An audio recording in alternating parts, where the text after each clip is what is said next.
Connecting Bangladesh অনুষ্ঠানে আপনারা জানেন আমরা তথ্য প্রযুক্তি ব্যবহার করে বাংলাদেশের প্রত্যন্ত এলাকায় সংযুক্ত হই। নারী স্বাস্থ্য নিয়ে মূলত কথা বলি এবং রোগবালাইয়ের নানান ইস্যু সবসময় থাকে আমাদের এই অনুষ্ঠানে। প্রতি শুক্রবারের এই আয়োজন, শুক্রবার বিকেল 5:15টায় এটিএন নিউজে আপনারা এই অনুষ্ঠানটি দেখে আসছেন দীর্ঘদিন ধরে।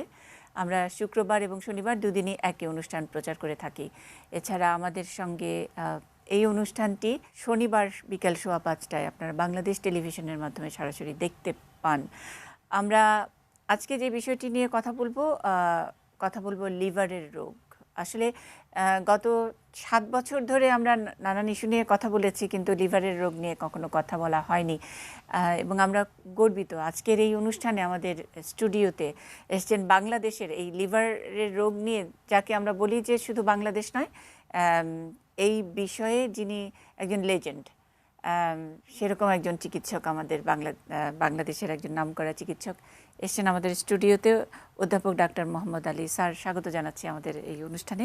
মূলত স্যার অনুষ্ঠানটি আমরা একেবারে আপনি এখানে বসে চলে গেছেন ব্রাহ্মণবাড়িয়া। আগেই জানিয়ে রাখছি আমরা ব্রাহ্মণবাড়িয়ার পশ্চিম মেড্ডা শরীফপুরে যাচ্ছি।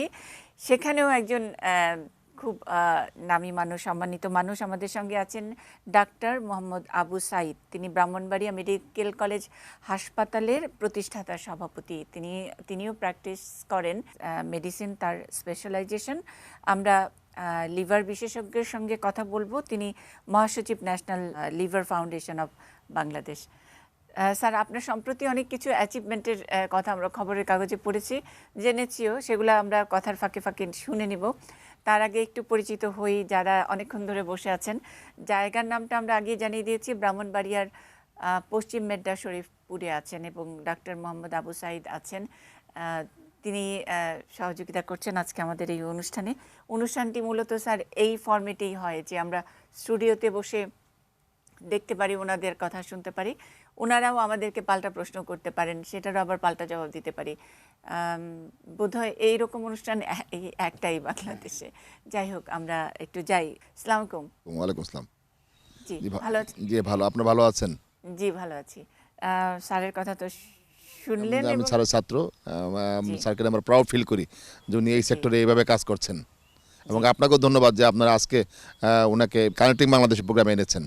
আমরা চাই আসলে যারা বসে আছেন, পেছনে যারা বসে আছেন, তারা হয়তো অতটা বুঝবেন না, কিন্তু আমি জানি ডাক্তার মোহাম্মদ আবু সাইদ বুঝবেন যে লিভার বিশেষজ্ঞ অধ্যাপক ডাক্তার মোহাম্মদ আলীর কাছে চিকিৎসা সেবা নেবার জন্য যে কি লম্বা লাইন এবং কতদিন লাগে, মানে প্রায় 3 মাস লাগে অ্যাপয়েন্টমেন্ট নিতে, এবং আবার তার হাতে পড়লে অনেক ম্যাজিকও হয়। এই ম্যাজিকের মানুষটির সঙ্গেই আমরা আজকে কথা বলবো, এবং তিনি নিজেই রাজি হয়েছেন যে গ্রামের যারা আছেন তারা খুব সহজে আসতে পারেন না তার ইনস্টিটিউটে, তাদের সঙ্গে যদি একবেলা কথা বলেও কোনোটা চিকিৎসা সেবা দেওয়া যায়। স্যার, আমি একটু জেনারেল প্রশ্ন করতে চাই, ওই এলাকার মানুষদের মধ্যে কি এই লিভার সংক্রান্ত রোগের প্রকোপটা বেশি কিনা, আর আপনারা কেমন পেশেন্ট পান ওখানে? জি, আমরা আমাদের ডেলি প্র্যাকটিসে লিভারের পেশেন্ট তো বিভিন্ন রকম পেশেন্ট আছেই, পাশাপাশি CLD, chronic liver disease, hepatitis এবং এইচবিএসজি পজিটিভ বি ভাইরাসের পেশেন্ট, এই সমস্ত পেশেন্টদেরকে আমরা পাচ্ছি। এই সমস্ত পেশেন্টরা, অনেক পেশেন্ট রক্ত বমি নিয়ে আসতেছে, পেটে ব্যথা, জন্ডিস, কালো পায়খানা, এই সমস্ত সমস্যা নিয়ে প্রায়শই আসেন। এই এলাকাতে এটা আপনারা জানেন যে ধূমপানের পায়ী সংখ্যা এদিক থেকে বেশি। এগুলো একটা প্রিসিপিটিং ফ্যাক্টর, এটা একটা সীমান্ত এলাকা, অনেকে মাদকাসক্ত হয়ে পড়ে। এই সমস্ত কারণেও আমরা লিভারের পেশেন্টদেরকে পার্সেন্টেজটা কম্পারেটিভলি এখানে বেশি। আচ্ছা, আমি একটু অধ্যাপক মোহাম্মদ আলীর কাছ থেকে জানি। স্যার, লিভার নিয়ে কিন্তু মানে বছর 10 আগেও এক ধরনের একটা মানে ব্যাপক ক্যাম্পেইন ছিল যে হেপাটাইটিস নিয়ে, যে যাতে নাকি ওই যে পানি থেকে যেটা ছড়ায়, এবং আগে থেকে একটা বুস্টার, মানে একটা বোধহয় ইনজেকশন, আমি ঠিক টার্মগুলো বলতে পারবো না, আমি জানি স্যার আপনি ঠিক করে দিবেন। তো কিন্তু ইদানিং যেটা ডাক্তার আবু সাইদ বললেন, প্রায় বাংলাদেশের সব জায়গায় এই চিত্রটা, অনেক লিভারের অনেক পেশেন্ট বাড়ছে। এটা কি স্যার একটু সচেতনতার অভাবটা বা আমাদের প্রচারটা একটু কমে গেছে সেই কারণে? প্রথমে আমি ধন্যবাদ জানাচ্ছি যে এটিএন নিউজে আমাকে আমন্ত্রণ জানানোর জন্য। এইরকম একটা অনুষ্ঠান যেটাতে কানেক্টিং বাংলাদেশ, আমি সরাসরি আজকে ঢাকাতে বসে ব্রাহ্মণবাড়িয়াতে আমি কথা বলতে পারছি, এবং ডক্টর আবু সাঈদকে আমি ধন্যবাদ জানাই। উনি বলছেন উনি আমার ছাত্র। জি। তো রিয়েলি আমি খুব প্রাউড ফিল করছি, এবং আপনি একটা মেডিকেল কলেজও আরম্ভ করেছেন, সেটার জন্য আপনাকে ধন্যবাদ। আর আজকে আপনাদের সাথে সরাসরি যোগ দিতে পেরে আমি নিজেই খুব ধন্য মনে করছি এবং গর্বিত মনে করছি যে আমি আজকে গ্রামের মানুষের কাছে আজকে ঢাকায় বসে তাদের সাথে একটা যোগাযোগ, ইন্টারাকশন, তাদের কথা শুনতে পারছি। তাদের কাছে না গিয়েও আজকে তাদের কথা শুনতে পারছি। মনীষা ঠিকই বলছেন যে বাংলাদেশের লিভার রোগের প্রকোপ অনেক। ওয়ার্ল্ড হেলথ অর্গানাইজেশনের রিপোর্ট অনুযায়ী প্রায় 4 থেকে 7% মানুষের হেপাটাইটিস বি রয়েছে, প্রায় 1% মানুষের হেপাটাইটিস সি রয়েছে। আপনি এখন দেখেন যে 100 জন মানুষ যদি আপনি যে কোনো জায়গায় জড়ো করেন, তাহলে দেখা যাচ্ছে 7 থেকে 8 জনেরই আপনি হয় হেপাটাইটিস বি অথবা সি পেয়ে যাবেন। আরেকটা পরিসংখ্যান আছে, যেটা আমাদের দেশের 3.5% গর্ভবতী মায়েদের হেপাটাইটিস বি রয়েছে, এবং এটা গর্ভবতী মায়েদের যদি এটা হেপাটাইটিস বি থাকে, তাহলে সরাসরি তারা তাদের নবজাতকের শরীরকে এটা ট্রান্সমিট করতে পারে। এবং হেপাটাইটিস বি ভাইরাস ট্রান্সমিটের প্রধান সূত্র হলো মায়ের থেকে সন্তানের। এটা স্ট্যান্ডার্ড, এটা স্ট্যাটিস্টিক্স। তাহলে তো স্যার এটা খুব ভয়াবহ অবস্থা। অন্যান্য রোগ, যেমন আমি অন্যান্য রোগ বলছি না, এইডস এন্ড আদার থিংস অনেক কম, কিন্তু আমাদের দেখেন আরেকটা জিনিস হচ্ছে, আপনি যদি হাসপাতাল অথবা ওই যে ডাক্তার আবু সাঈদ বললেন ওই যে লিভারের রোগ প্রচুর পাচ্ছেন, ডেফিনেটলি এটা যদি এইরকম একটা ইনসিডেন্স হয় তাহলে তো উনি প্রচুর পাবেনই। তাছাড়া আরেকটা জিনিস আছে, যেটা আমি ব্রাজিলেও বলে আসছি এবং সবসময় বলে আসছি, যে আমাদের যে মোট যে জনসংখ্যা প্রায় 65% গ্রামে বাস করে, রুরালে মাত্র 35%, এবং তাদের অনেক রকমের সমস্যা। তাদের প্রথমে এডুকেশনালি একটু ব্যাকওয়ার্ড, হেলথ এডুকেশন কম, তারপরে আছে তাদের স্যানিটেশনের অভাব, তারপরে হলো অ্যাভেইলেবিলিটি ড্রাগস কম, চিকিৎসক কম। একটা ইমার্জেন্সি যদি হয়, এই যে আবু সাঈদ সাহেব বললেন যে রক্ত বমি, কালো পায়খানা, এগুলা হলে তারা তো ইমিডিয়েট চিকিৎসা পায় না, এগুলোর জন্য বিশেষায়িত চিকিৎসার দরকার হয়। তারপরে কানেকশন, কমিউনিকেশন কম, তারা ওই গ্রামেই হয়তো রক্ত বমি এবং কালো পায়খানা হয়ে খারাপ অবস্থায় যায়। তো এটা বিশাল, লিভার রোগ তো বিশাল একটা সমস্যা। এই সমস্যাটাকে সবাই মিলে এটাকে প্রতিরোধ করতে হবে এবং চিকিৎসার বন্দোবস্ত করতে হবে। আমি একটা ছোট্ট একেবারে সাধারণ প্রশ্ন আমার, গোটা বাংলাদেশে সবাই একযোগে অনুষ্ঠানটি দেখছেন, তাদের জন্য একটা বেসিক মানে সিমটমটা একটু কি বলবেন, যাতে নাকি পরবর্তীতে তারা একটা কোনো পদক্ষেপ নেয়? হ্যাঁ, সবচেয়ে আশ্চর্যকর জিনিস হলো এই যে হেপাটাইটিস বি এবং সি যাদের শরীরে আছে, তাদের প্রায় 70% মানুষই জানে না তার শরীরে এই ভাইরাসটা বিয়ার করছে, মানে অ্যাসিমটোমেটিক থাকে, কোনো মানে উপসর্গ থাকে না।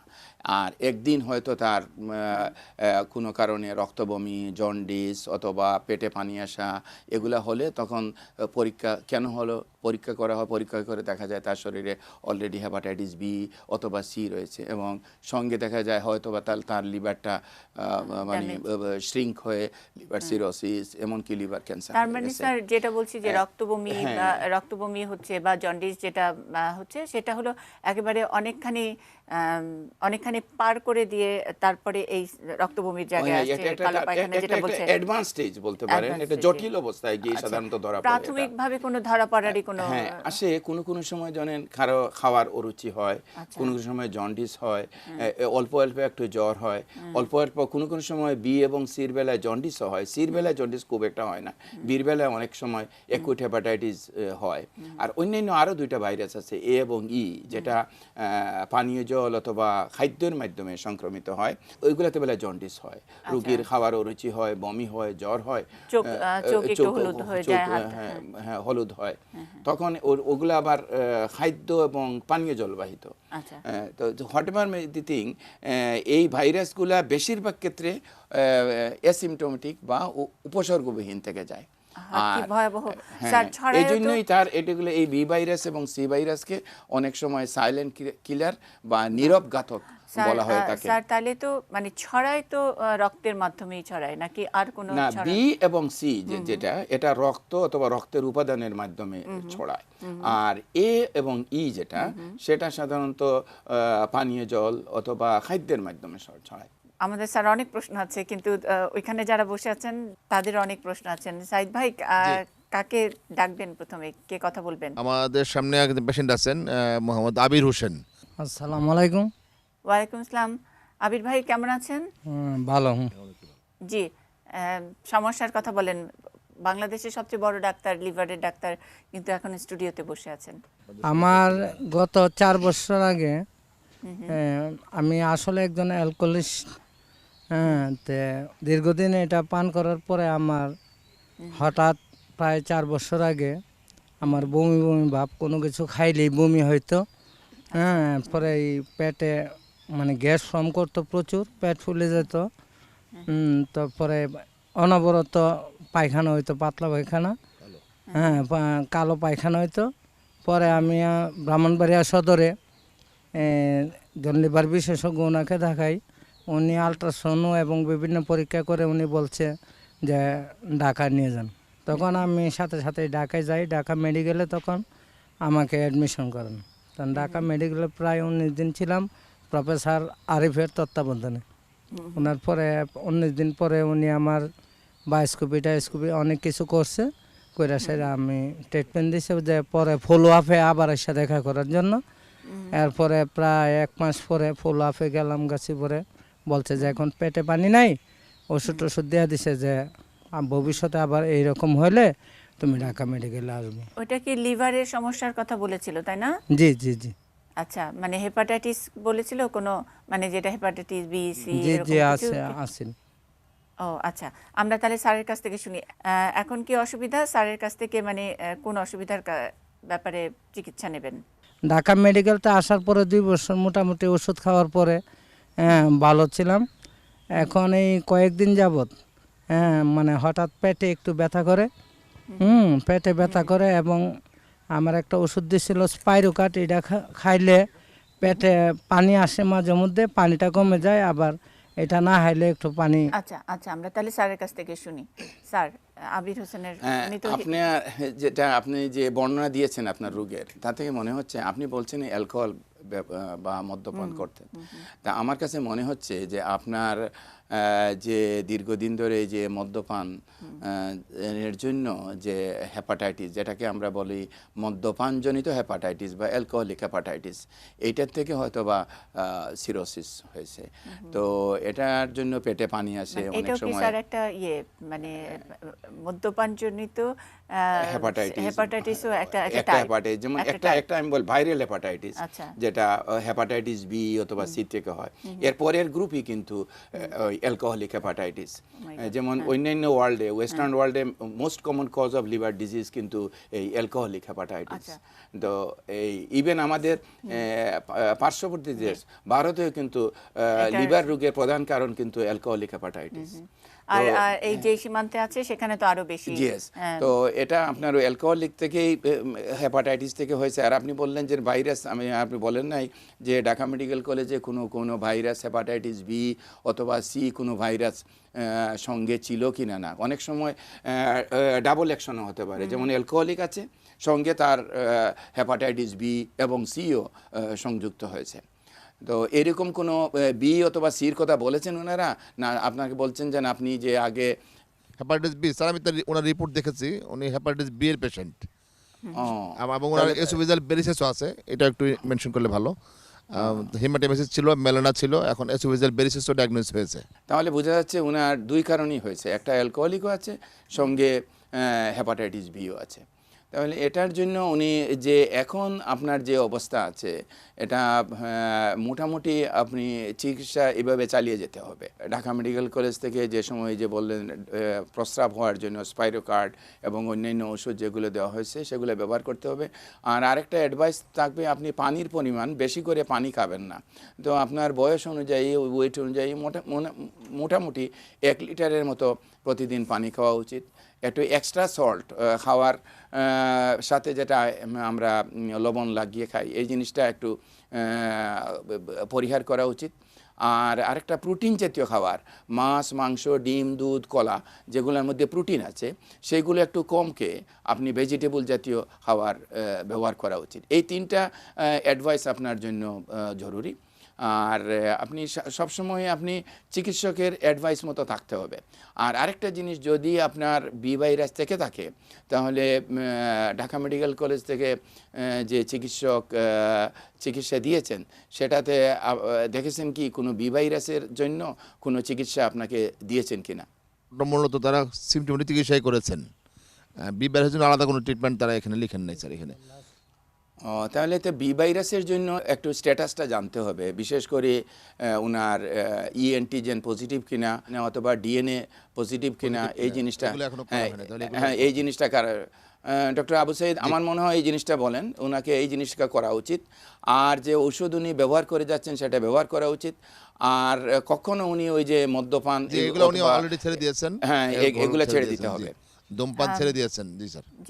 হ্যাঁ, ধূমপানও যদি করে থাকেন, ধূমপানেও অনেক সময় একজন যদি অ্যালকোহলিক থাকে তারপরে ধূমপানও করেন তাহলে দুটা মিলে আরও অ্যাগ্রাভেট করে জিনিসটা।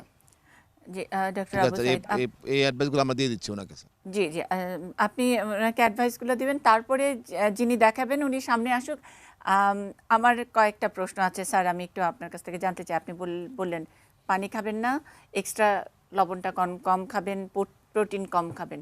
আবার অনেক রোগের সময় রোগের বেলায় বলা হয় যে একটু বেশি করে পানি খাবেন, 3 লিটারের উপরে পানি খেতে হবে।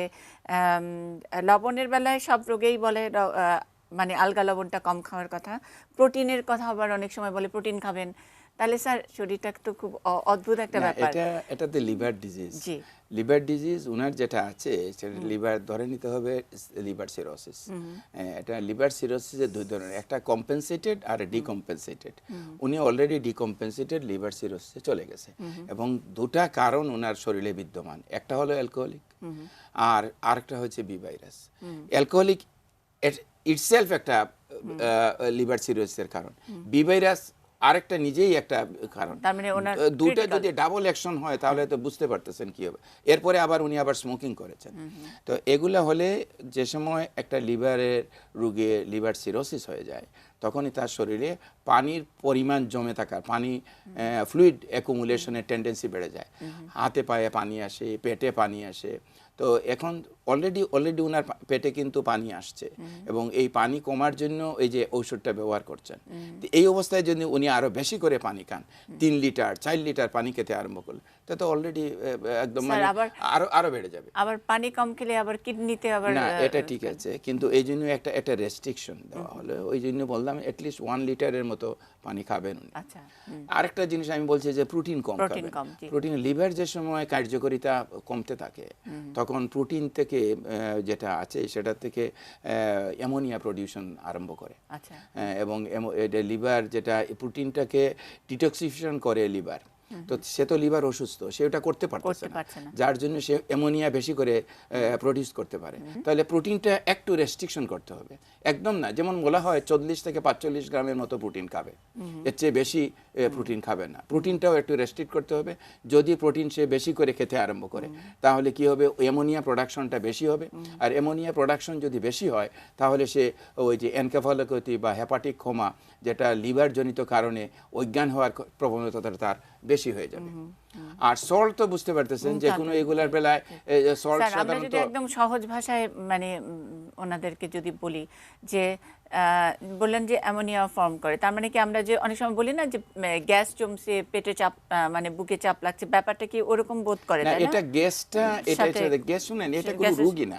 সাধারণত আপনি ওই সমস্ত কান্ট্রিতে পাবেন না, গ্রামের মানুষদের কিন্তু স্যার এইভাবে এটা গ্যাসটা হয়েছে কি, এটা সোয়ালোড এয়ার, মানে খাওয়ার সময় খাওয়ার সাথে অনেক সময় আমরা হয়তো তাড়াহুড়ো করে খাই, 5 মিনিটের মধ্যে খাওয়া শেষ, তখনই হয়তো খাওয়ার সাথে কিন্তু গ্যাস ঢুকে যায়। ওই গ্যাসটা গিয়ে উপর দিকে প্রেসার দেয়, আওয়াজ করে শব্দ করে বেরোতে থাকে, ওইগুলা হলে এটা কোনো ডিজিজ না। স্যার আরেকটা জিনিস, এই যে অনেক সময় যে বলে যে বুকে চাপ চাপ ব্যথা বা পেটে ব্যথা হয়, বলে যে গ্যাস, মানে মনে হয় গ্যাস এরকম বলে। বাংলাদেশে তো সবাই ডাক্তার, না জেনেও ডাক্তার, না জেনেও ডাক্তার। তো ওইটার জন্য স্যার মানে, এবং একটা কমন শব্দ যে গ্যাস, মানে মনে হয় যে অনেক জানি আমরা। এটা হচ্ছে কি ডায়েটারি হ্যাবিট, ফুড, এগুলোর সাথে সম্পর্ক। এটা কোনো রোগ না। যেমন যে বলছে যে তার গ্যাস হচ্ছে, তাকে যদি এখনই এন্ডোস্কোপি করা যায় দেখা যাবে নর্মাল, তাহলে গ্যাস কোথা থেকে আসলো? তার তো গ্যাসের কোনো কারণ নাই। এটা তো সোয়ালোড এয়ার।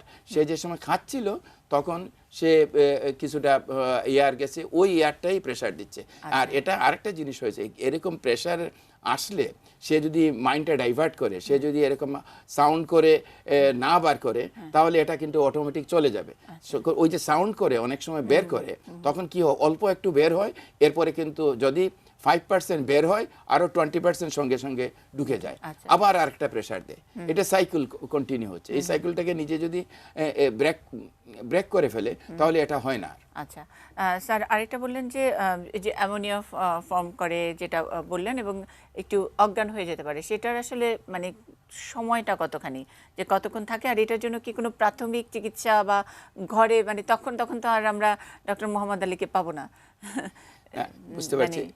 এটা হলে যেমন এটা সময় তো নেই, কখন কার হবে বলা যাচ্ছে না। এটা মানে ডিপেন্ড কতক্ষণ করবে লম্বা সময় থাকে, এটা তো কতখানি ফেটাল আর কি, সেটা ফেটাল তো ডিমিনিশ, যে অজ্ঞান হয়ে গেল, সে রাস্তাঘাটে যে কোনো জায়গায় অজ্ঞান হতে পারে, গাড়িতে থাকতে পারে, এমনকি ঘুমের মধ্যেও সে অজ্ঞান হয়ে যেতে পারে। এটা ডিপেন্ড করে তার ওই যে, আবার একই কথা যে তার লিভারের যে ডিকম্পেনসেশন হয়েছে, কম্পেনসেশন থেকে ডিকম্পেনসেশন, মানে লিভারের কার্যক্রম কমে গেছে, ব্যাহত হয়েছে, মারাত্মকভাবে ব্যাহত হওয়াতে গিয়ে আমরা ডিকম্পেনসেশন বলি। তো এখন কতটুকু তার ডিকম্পেনসেশন হয়েছে, ওই সময় তার অ্যামোনিয়া প্রোডাকশন বেশি হয়ে গিয়ে ব্রেইনে অ্যাটাক করেছে। ব্রেইনের যে সেলগুলো আছে, নার্ভ সেল, সেই নার্ভ সেলে ডাইরেক্টলি এই অ্যামোনিয়াটা টক্সিন বিষাক্ত হিসাবে আঘাত করে, যার জন্য সে অজ্ঞান হয়ে যায়। এটা ডিপেন্ড করবে সঙ্গে সঙ্গে তার লিভার কতটুকু ডিকম্পেনসেশন হয়েছে, সঙ্গে সঙ্গে তার লিভার কতটুকু এটাকে কম্পেনসেট করে, কতটুকু কাভার করে তাকে আবার অ্যামোনিয়ার টক্সিকের এফেক্ট থেকে তার ব্রেনকে রক্ষা করতে পারে। অনেক সময় দেখা যায় কিছুক্ষণ পরেই, প্রথম দিকে যে সময় আমি বলি স্টোরিটা এরকম হয়, যেমন একজনের লিভার সিরোসিস ওনার আছে, অজ্ঞান হতে আরম্ভ করলো, যেটা বললাম। তো দেখা যাবে প্রথম দিকে হয়তো অজ্ঞান যদি হয়, একদিন 2 দিন পরে আবার জ্ঞান ফিরে যায়। আমরা ঔষধ যেগুলো দেই, যে শুধু মেডিকেশন আছে দেওয়া হয়, সেই মেডিকেশন দিলেই সঙ্গে সঙ্গে সে রেসপন্স করে যায়। কিন্তু এরপরে দেখা যায় যে মনে করেন এখন এই মাসে আজকে 1 দিনের জন্য অজ্ঞান ছিল, 1 মাস 2 মাস পরে দেখা যায় আবার যদি হয়, ওই পিরিয়ডটা কিন্তু দেখা যায় বেড়ে গেছে। গত মাসে সে 1 দিনের চিকিৎসাতে সে সম্পূর্ণ ভালো হয়ে গেছিল, পরের মাসে যে সময় অ্যাটাকটা হলো, তখন দেখা যায় 2 দিন 3 দিনেও তার অজ্ঞান যেটা হয়েছিল, আনকনসিয়াসনেস আর যাচ্ছে না। এইরকম কিন্তু আস্তে আস্তে পর্যায়ক্রমে তার স্টেপ ডাউন, তার কন্ডিশন এমন এক সময় আসবে, সে যে সময় কমাতে যাবে, আপনি যত রকমের ট্রিটমেন্ট অ্যাভেলেবল আছে, তাকে হেপাটিক সাপোর্টে, লিভারের সাপোর্ট দেওয়ার জন্য কোনো সাপোর্ট দিয়েই তাকে আপনি আর রক্ষা করতে পারবেন না, তখন তো সে একদম লিভার ফেইলিয়ারে চলে গেল। এটার কি স্যার কোনো প্রিকশন আছে? প্রিকশন ওই যে আমি যে কয়েকটা প্রিকশন আগের থেকে আমি বললাম, তো সে একটু সিরোটিক পেশেন্ট, ডিকম্পেনসেশন, প্রোটিনের পরিমাণ কম খাবে, সল্ট কম খাবে, ফ্লুইডের কম খাবে। এটা শুধু যে পেশেন্টের বেলায় বললেন, কিন্তু পেশেন্ট না যারা, মানে যাতে পেশেন্ট হতে না হয়। না, পেশেন্ট হতে তো আপনাকে তো বলতে হবে আগে, যেমন আপনার শরীরে যেমন হেপাটাইটিস, প্রথম কারণ তো বললাম হেপাটাইটিস বি এবং সি, এটা আপনার শরীরে যাতে না ঢুকে সেটার বন্দোবস্ত করতে হবে। এটার জন্য হেপাটাইটিস বি এবং সি কীভাবে ছড়ায়, সাধারণত রক্তের উপাদানের মাধ্যমে ছড়ায়। তো এটা কোনো সময় আপনি ব্লাড নিতে গেছেন, মনে করেন আপনার প্রয়োজন ব্লাড ট্রান্সফিউশনের, আপনি ব্লাডটা যেটা ঠিকমতো স্ক্রিন করছে কিনা, হেপাটাইটিস বি এবং সি মুক্ত কিনা দেখে নেন। আপনি ইনজেকশন নিচ্ছেন, একই সিরিঞ্জ দিয়ে ইনজেকশন নিচ্ছেন। হ্যাঁ, আমরা বলি 1 নিডল 1 সিরিঞ্জ 1 পেশেন্ট, এটা জরুরি। একই নিডল দিয়ে, একই সিরিঞ্জ দিয়ে অন্যকে দিচ্ছে, তো এটা তো বুঝতে পারতেন একজনে। তারপরে আমাদের গ্রামে গঞ্জে টাটু করা হয়, নাক ছিদ্র করা হয়, কান ছিদ্র করা হয়, একই সুই দিয়ে অনেক ছেলে মেয়েকে এটা করা হচ্ছে। তো এটা তো আর তো হাজব্যান্ড থেকে ওয়াইফ, অথবা এমনি তো বিলামেশার মাধ্যমে একজনের থেকে আরেকজন ইজিলি যেতে পারে। তার মানে যে হেপাটাইটিস এবং এইডসের যে ছড়ানোর যে পদগুলো সব একই রকম, মোরলেস আপনি more or less মোরলেস একই রকম। সমানই একই, ধরে নিতে হয়। জি। রক্তের উপাদানের মাধ্যমে মাধ্যমে, একজনের থেকে আরেকজনের ছড়া। জি, আমরা পরের পেশেন্টের সঙ্গে কথা বলি। স্যার নজরুল এক পেশেন্ট, সিএলডি পেশেন্ট, রিসেন্টলি হসপিটালে ভর্তি হয়েছে। নজরুল, আপনি কথা বলেন। আসসালামু আলাইকুম। ওয়ালাইকুম সালাম। এই কিছুদিন আগে সদর হসপিটালে আমার আম্মা নিয়ে এসেছিল। হঠাৎ করে দুপুরবেলা আমি খাওয়া দাওয়া করে গেছি কাজে। সন্ধ্যার সময় কাজ শেষে বাসায় আইসা শোয়ার পরে আমার বমি হয়েছে আর কি, দুইবার বমি হয়েছে। হওয়ার পরে মাথাটা চক্কর মারছে, একটু পানি দিছি, পরে কিছু কই দাঁড়িয়ে নাই। পরে আমার শোয়ে একটা স্যালাইন দিছে আনে, পরে আম্মা আইসা আমার হসপিটালে নিয়ে ভর্তি করছে আর কি। যে খানাটা আছে না, পেটের খানার সাথে রক্ত বাড়িয়েছে আর কি, বমি করে বাইরে এসে শরীরটা পাতলা হয়েছে। হওয়ার পরে ওখানে আমার ইঞ্জেকশন স্যালাইন ট্যালাইন দিয়া পরে আর ইয়া করছে আর কি। পরে ব্লাড দেওয়া হয়েছে, এরপরে 3-4টা পরীক্ষা হয়েছে।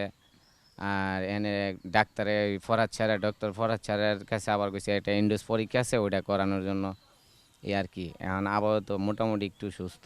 এই গত 10 দিন হয়ে গেছে ঘটনা যে হয়েছে। আচ্ছা, আপনার যে এই অবস্থাটা হলো, এটার জন্য চিকিৎসক কোনো কিছু বলছেন যে আপনার কি কারণে হলো?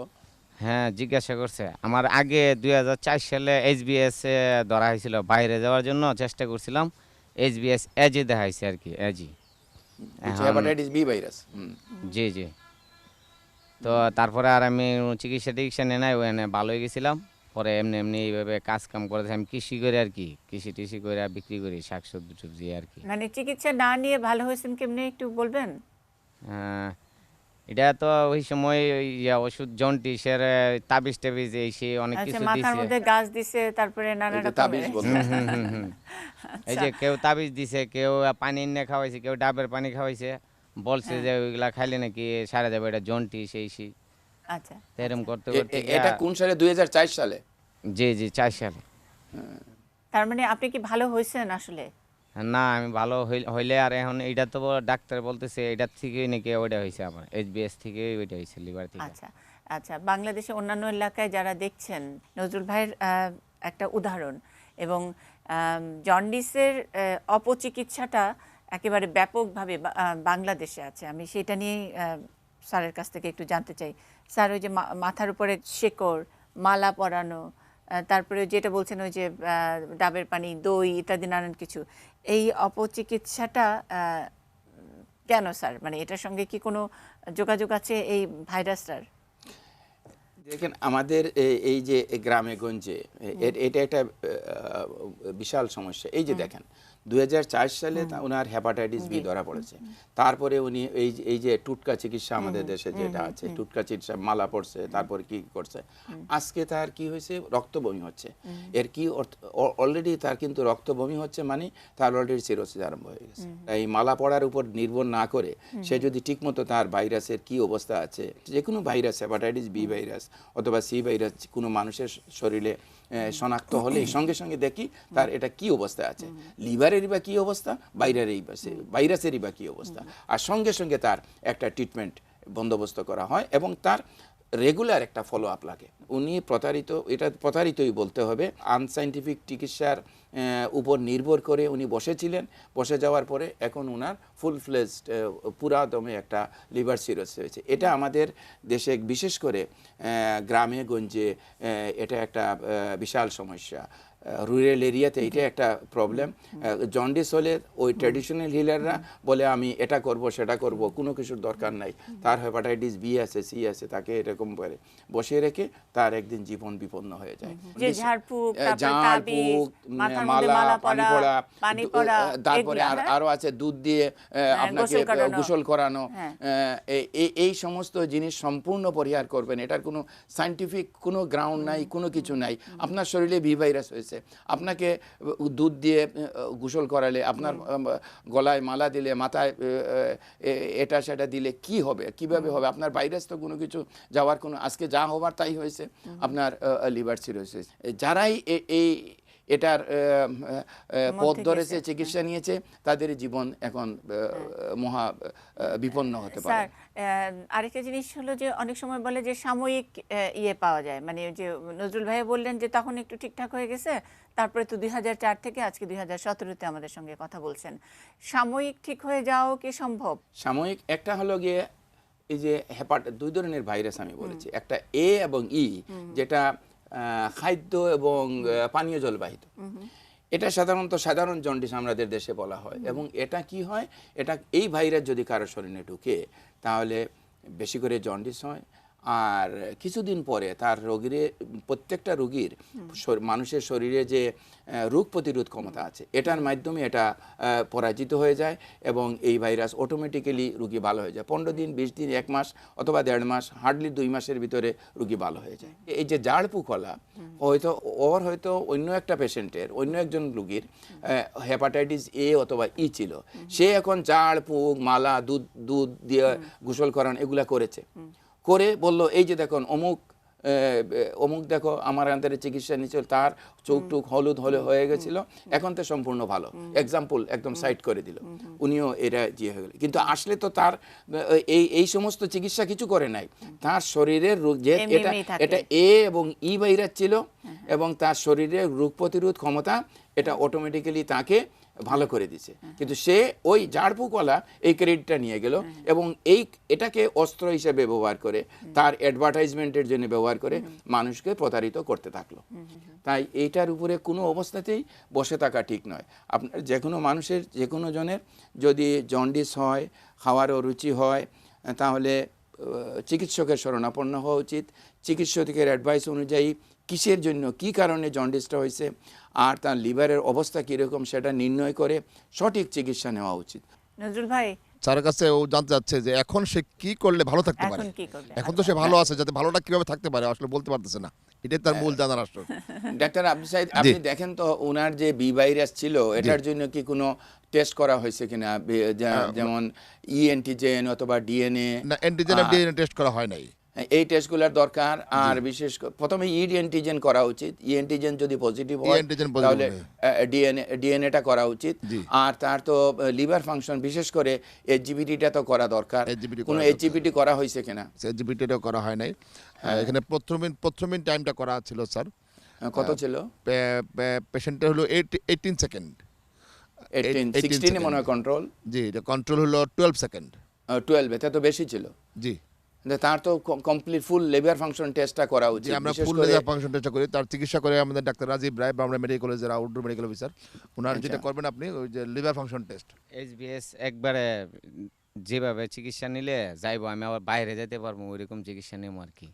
তার কি স্যার এইচবিএস পজিটিভটাকে নেগেটিভ করে বিদেশে যাওয়ার কোনো স্কোপ আছে কিনা এটা তার জানার আগ্রহ স্যার। না, এটা বিদেশে যাওয়াটা ঠিক আছে, কিন্তু বিদেশে যাওয়ার আগে তো উনি তো বেঁচে থাকতে হবে। আগে চিকিৎসা নিয়ে উনি তো সুস্থ থাকতে হবে, তারপরে আপনি বিদেশে যাবেন। আপনি অসুস্থ অবস্থায় আপনি ওই যে দেশেই যাবেন সেই দেশে গিয়ে তো একটা মহাবিপদ, আরও তো বিড়ম্বনা। আপনি মানে আর্থিক দিক দিয়ে তো বিশাল ক্ষতির সম্মুখীন হবেন। আপনি বি ভাইরাস নিয়ে আপনি যে কোনো একটা কান্ট্রিতে গেলেন, যাওয়ার পরেই তারা ধরা পড়লো যে আপনার তো বি ভাইরাস আছে, আপনার অলরেডি এই যে প্রথম বিন টাইম হাই 19 হয়ে রয়েছে, আপনি এক্ষুনি চিকিৎসা নেওয়া উচিত আর আপনি এক্ষুনি দেশে যান, ফিরে আসেন। তাহলে তো আপনি স্যার পরীক্ষায় উনি কোয়ালিফাই করবেন না, কারণ নিশ্চয়ই করবেন না। এটাই উনি বলতে চাইছেন যে এখন কি ব্যবস্থা নিলে ওনার এই যেটা পজিটিভ আছে ওটা নেগেটিভ হতে পারে, এটাই প্রশ্ন। প্রথমে আমি যে কয়েকটা ইনভেস্টিগেশন বলেছি, এই ইনভেস্টিগেশনগুলো করেন। আরেকটা কথা, পজিটিভ রে নেগেটিভ করা ভেরি ডিফিকাল্ট। 100 জন যদি হেপাটাইটিস বি ভাইরাস আক্রান্ত মানুষ থাকে, তার মাত্র 10%-এর নেগেটিভ হয়, বাকি 90%-এরই এটা থেকে যায়। আসল কথা হলো গিয়ে এটাকে আপনি ঠিকমতো কন্ট্রোল করতে পারছেন কিনা। পৃথিবীতে লক্ষ লক্ষ মানুষ আছে এবং এই হেপাটাইটিস বি নিয়ে বেঁচে আছে, তারা করছে কি রীতিমতো চিকিৎসা নিচ্ছে। এখন আপনি চিকিৎসা নিয়ে আপনি সুস্থ থাকুন, এটাই হলো কি। পজিটিভ হলো না নেগেটিভ হলো, এটা এমনও দেখা গেছে যে নেগেটিভ হয়ে গেছে কিন্তু সঙ্গে আরেকটা কোর অ্যান্টিজেন পজিটিভ থেকে যায়, ওইটার জন্য কয়েকদিন পরে আবার লিভারের সমস্যা আরম্ভ হয়ে যায়। তো আপনি আসল কথা হলে পজিটিভ নেগেটিভকে আপনি বাদ দেন, আপনি বিদেশ যাওয়া বাদ দেন, আপনি চিকিৎসা নিয়ে আপনি বেঁচে থাকুন, এটাই হলো আসল কথা। তারপরে কে আফরোজা বলতে পারে না। ওর মূল প্রশ্ন হলো ওর আপার অ্যাবডোমেনে এই পেকেছে কি জন্য পেইন হয়, খাওয়ার অরুচি হয়, তার কি লিভারে কোনো সমস্যা কিনা, এটাই তার মূল প্রশ্ন। বুকটা আচ্ছা। ব্যথা করে আর জি, আসসালামু আলাইকুম, কেমন আছেন? জন্ডিস হয়েছে। শুনেন, এই যে মুন্নি দিদি বলতেছে যে আপনি কেমন আছেন এখন? ভালো আছেন? ভালো আছি, আপনি এখন তো ভালো আপনার নেই? সামনে আছি ভালো। হ্যাঁ, ভালো আছি। কি সমস্যা? আমার জন্ডিস হয়েছে না 8-10 বছর আগে, আচ্ছা, এবার ওই নাচ টুচ দিয়ে আবার ভালো হয়েছি। যে সেও নাচ নুচ দিয়ে ভালো হয়েছে, তারও এখনো তার ধারণা আছে নাচ দিয়ে ভালো হয়েছে। নাচটা নাচ কিরকম? দিছে একটা ওই সুনের মতন একটা ওষুধ দিছে, টান দো না। চুনের মতো ওষুধ নাকে দিয়ে টান দিয়েছে, এই দিয়ে সে ভালো হয়েছে, এই হলো তার ধারণা। ওহন আমার বুকটা হালি ব্যথা করে আর ঘুমো না রাত্রে, হাত পাও জ্বলে, মাথা ঘুরা, শরীরে তো খালা আগুন শুনেন, জ্বলে। শুনেন, এই আপনার যে 10 বছর আগে জন্ডিস হয়েছিল, এইটা কেমনে মানে নিশ্চিত হয়েছেন? চোখ ওলদে গেছে, চোখ হলুদ হয়েছে। পেশাব তার ওলদে হয়েছে, চোখ হলুদ হয়েছিল, পেশাব ওলদে হয়েছে, কাশ প্রস্রাব ওলদে হলুদ ছিল, তো। কাশি হলুদ আচ্ছা। আসতো। আর তাহলে এখন কি ওই জন্ডিসের থেকেই আবার এখন সমস্যা হইতেছে বলে মনে হয়? না এটা তো দেখি না, কেমন তো হলুদ মুলুদ কুস্তা নাই। আচ্ছা, আচ্ছা, ঠিক আছে। এখন এখন আমাদের এখন আপনার সবচেয়ে বেশি কষ্ট কি হইতেছে, কি মনে হচ্ছে কষ্ট আপনার? শ্বাসকষ্ট আর বুয়ের ব্যথাটা। আচ্ছা। ওটা হসপিটাল থেকে 5-6 মাস আগে একবার এরসা করেছিলাম, কইছে পাথর আছে কিডনিও। কিডনিতে পাথর বলছে। 3-4 ওষুধ খাইছি, এবার আর এরসা করাইছি না, গরিব মানুষ তো যাইতে পারছি না, আর এরসা করাইছি না। এর ভিতরে কোনো লিভারের কোনো টেস্ট করানো হয়েছিল কিনা, যেন আপনার যে জন্ডিস হয়েছিল কি কারণে জন্ডিস হয়েছিল? ডাক্তারের কাছে গেছিলেন যে আমার জন্ডিস হয়েছিল কি না, সে তো ভালো হয়ে গেল, ঠিক আছে। বাঙালি ওই করছি। বাঙালি ওষুধ, বাঙালি ওষুধ খাইছেন। হ্যাঁ, তো এখন আপনারা মনে হয় একটা একটা ওই যে জন্ডিসের কারণ হিসাবে একটু টেস্ট করা উচিত। ডক্টর আবু সাইদ, আমার মনে হয় ওনার একটা এইচপিএসএজি করা এইচপিএসজি উচিত। করানো দরকার। আর অ্যাপারেন্টলি তাকে কিন্তু এখনো কনজাংটিভা ইয়েলো মনে হচ্ছে এবং তার ইচিং এর হিস্ট্রি আছে, শরীর চুলকানো হয়, কোনো অবস্ট্রাকটিভ আছে কিনা সেটাও আমাদের ডাউট। আজকে আমাদের কাছে সে এসেছে যে জানতে পেরে যে স্যার আপনি আসবেন টিভিতে, সেজন্য তো আমরা তার জন্য অ্যাডভাইস কি স্যার লিভার ফাংশন টেস্টগুলো করাবো। Yes, of course, liver function টেস্টটা করেন আর ভাইরাসটা, লিভার ফাংশন টেস্ট আর এইচপিএসজি সহ করাবে আর কি। এসপিএসজি এনটিএসসিবিটাও করান, একটা অ্যাবডোমিনের একটা আল্ট্রাসাউন্ডও করানো দরকার। শুনেন মা, একই কথা আপনি শুনেন, এই যে কোনো এই যে জন্ডিস অথবা এগুলো হলে ওই যে ঝাড় ফুঁক এই সমস্ত চিকিৎসা কখনো বাঙালি নেবেন ওষুধ। না। যেমন এই যে নিয়েছেন আপনি, তখন জন্ডিস হয়েছিল, তারপরে নাকে কি জেনে দিছেন, তারপরে আপনি ভালো হয়ে গেছেন, এখন আপনার জন্ডিস হচ্ছে। এখন তো সন্দেহ হচ্ছে ওই সময় হয়তো আপনার শরীরে হেপাটাইটিস বি এবং সি ভাইরাস ছিল, যার জন্য এতদিন পরে আস্তে আস্তে আপনার লিভারটাকে সংক্রমিত করেছে, লিভারে ইনফেকশন ছড়িয়ে পড়ছে, যার জন্য এখন আবার জন্ডিস হচ্ছে। ওই সময় যদি ঠিকমতো আপনি চিকিৎসাটা নিতেন, কোনো ডাক্তারের কাছে যেতেন, তাহলে হয়তো টেস্ট করতেন। এখন যে টেস্টগুলোর কথা আমরা বলছি সিম্পল টেস্ট, এই টেস্ট করলে হয়তো ওই সময় এটা ধরা পড়তো। আমি একটু ডক্টর আবু সাহিদ একটু আপনার কাছে জানতে চাই, মানে উনি আফরোজা বেগম বলছিলেন যে গরিব মানুষ, এই কারণে ওই বাঙালি চিকিৎসার দিকে গেছেন, অনেকেরই তো এই একই অবস্থা। আর আপনি ওনাদেরকে একটু ব্যবস্থাপত্র দিচ্ছেন, টেস্ট করানোরও ব্যবস্থা নিচ্ছেন। জি। তো এইটা কি আপনার হসপিটাল থেকে মানে জি ইনশাল্লাহ করে দিব। আমার হসপিটাল থেকে ওনার যে টেস্টগুলো আছে, আমার সাথে আমাদের outdoor medical officer doctor Rajib Roy আছেন, ওনার মাধ্যমে ওনার টেস্টগুলো করে তারপর ওনার চিকিৎসা ব্যবস্থা করে দিব। যেহেতু আজকে উনি এটিএন নিউজের মধ্যে চিকিৎসা আসছেন, আমরা তার চিকিৎসাটা আমরা এনশিওর করবো ইনশাল্লাহ। আচ্ছা, মানে এটার জন্য ওনাদের কোনো জি, খরচ কোনো লাগবে না। ইয়া না হয়। অনেক ধন্যবাদ, কৃতজ্ঞতা। জি, অনেক ধন্যবাদ। Thank you. জি, যে আমরা আজকে হেপাটাইটিস নিয়ে কথা বলছি বা লিভার রোগ নিয়ে কথা বলছি। দর্শক, অনেক পেশেন্ট আছেন এবং অনেক কথা আছে। শুধু পেশেন্ট নয়, যারা দোকানে ফার্মেসি আর কি, ওষুধের দোকান যারা, তাদেরও অনেক প্রতিনিধিরা আছেন, তাদেরও অনেক প্রশ্ন আছে ডক্টর মোহাম্মদ আলীর কাছে। কিন্তু একটা অনুষ্ঠানের একটা নির্দিষ্ট সময় থাকে, এই সময়ের মধ্যেই আমাদের আজকের এই পর্বটি শেষ করতে হবে। দর্শক যারা আপনারা এই অনুষ্ঠানটি দেখে অভ্যস্ত, তারা জানেন প্রায় সময় আমরা এটা করে থাকি, কারণ ওই প্রান্তে অনেক মানে যারা রোগীরা থাকেন, তাদেরকে তাদের সঙ্গে আমাদের কথা বলতেই হয়। এই পর্বটি শেষ করছি, আজকের পর্বটি শেষ করছি। সাইদ ভাই, আমরা আমাদের যে আলাপ এবং যারা দেখবেন বা দেখাবেন তারা থাকবেন, তাদের সঙ্গে আমরা কথা বলবো এবং আগামী পর্বে বাকিদের কথাটা প্রচার করব। এই পর্ব থেকে বিদায় নিচ্ছি। বাংলাদেশের অন্যান্য জায়গায় যারা দেখছেন তাদের কাছ থেকে। ব্রাহ্মণবাড়িয়ায় আছি এখনো। থাকুন এটি নিউজের সঙ্গে।